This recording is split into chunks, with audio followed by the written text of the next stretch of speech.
இடுக்கி பாராளுமன்ற தொகுதியில் உபயோகிக்கப்படும் எலக்ட்ரானிக் வாக்கு இயந்திரங்கள் கமிஷனிங் நிறைவு செய்யப்பட்டது. இயந்திரங்களின் செயல்பாடுகளை பரிசோதனை செய்து விநியோகம் போன்றவை உறுதி செய்யத்தான் லட்சியமிடப்பட்டுள்ளது. மாவட்டத்தில் 5 சட்டமன்ற தொகுதிகளில் கமிஷனிங் நிறைவு செய்யப்பட்டுள்ளதாக மாவட்ட தேர்தல் அதிகாரியும் மாவட்ட ஆட்சியாளருமான ஷீபா ஜார்ஜ் தெரிவித்துள்ளார்.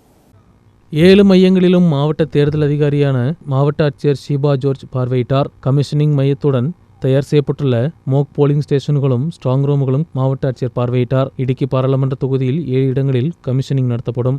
வேட்பாளர் இல்லையென்றால் வேட்பாளர் நிர்ணயிக்கும் ஏஜென்ட், மாவட்டத்திற்கு அனுமதித்த பெல் என்ஜினியர், தேர்தல் கண்காணிப்பாளர் போன்றவர்களின் முன்னிலையில் தேர்தல் அதிகாரிகளின் தலைமையில் கமிஷனிங் நடத்தப்படும்.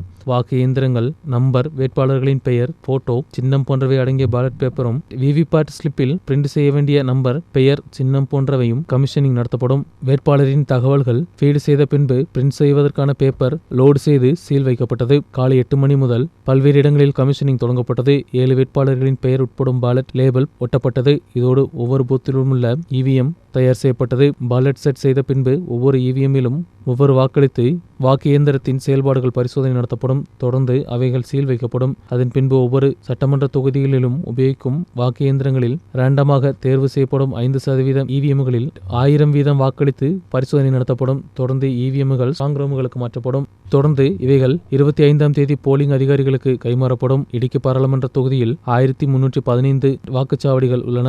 தேவிகுளம் தொகுதியில் 195 வாக்குச்சாவடிகளும், உடுமஞ்சோலையில் 193, தொடுபுழையில் 216, இடுக்கி தொகுதியில் 196, பேரிமேட்டில் 203, மூவாற்றுப்புழையில் 153, கோதமங்கலத்தில் 159 வாக்குச்சாவடிகள் உள்ளன. News desk, media net.